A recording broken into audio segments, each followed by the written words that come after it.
মটর দিয়ে বানানো এই ঘুগনিটা খেতে কিন্তু ভীষণ ভালো লাগে। তো দেখে নাও আমি ঘুগনিটা কী করে বানাচ্ছি। প্রথমে আমি মটরগুলোকে 4 ঘন্টা জলে ভিজিয়ে রেখেছিলাম। তারপর জল ফেলে দিয়ে আমি একটা প্রেসার কুকারে সমস্ত মটর নিয়ে নিচ্ছি। আর এর মধ্যে আমি জল দিয়ে দিচ্ছি। এখানে আমি মটর থেকে আধা ইঞ্চি উপরে জল রাখলাম। আর পরিমাণ মতো লবণ দিয়ে এটা ওভেনে বসিয়ে দিয়ে 8 থেকে 10টার মতো সিটি দিলাম। দেখো মটরগুলো আমার অনেকটা সেদ্ধ হয়ে গেছে। এবার আমি এটাকে একটু হাত দিয়ে দিয়ে ডলে ডলে দিলাম যাতে এটা একটু ভালো দেখতে লাগে। তো সে কারণে এবার একটা মিক্সির মধ্যে আমি নিয়ে নিচ্ছি টমেটো, আদা, রসুন আর পেঁয়াজ আর লঙ্কা নিয়ে এবার এটার মধ্যে অল্প সামান্য জল দিয়ে এটাকে বেটে নিচ্ছি মিক্সিতে। বেটে এবার একটা কড়াইয়ে আমি সর্ষের তেল দিচ্ছি।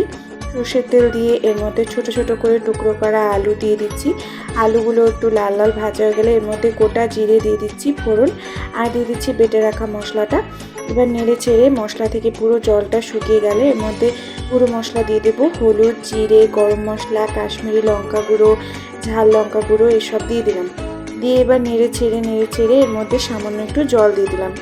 জল দিয়ে এবার পুরো জলটা ফুটতে শুরু করবে যখন, তখন এর মধ্যে পরিমাণ মতো লবণ আর চিনি দিয়ে দিচ্ছি।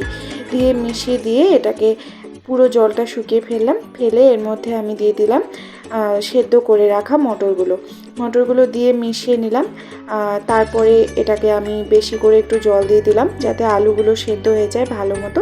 দিয়ে এবার এটাকে ঢেকে দিচ্ছি। 5 মিনিট পর আমি ঢাকনাটা খুললাম। ঢাকনা খোলার পরে দেখো আলুগুলো আমার ভালো মতো সেদ্ধ হয়ে গেছে। আর ঘুগনিটা আর একটু ঝোলটা তোমরা শুকাতেও পারো, আবার এরকমও খেতে পারো। আর মটরের ঘুগনিটা একটু ঝোলঝোলি ভালো লাগে। আর এটা রুটি পরোটার সাথে কিন্তু খাওয়ার জন্য একদম পারফেক্ট। আর আমি এটা লুচির সাথে পরিবেশন করেছি।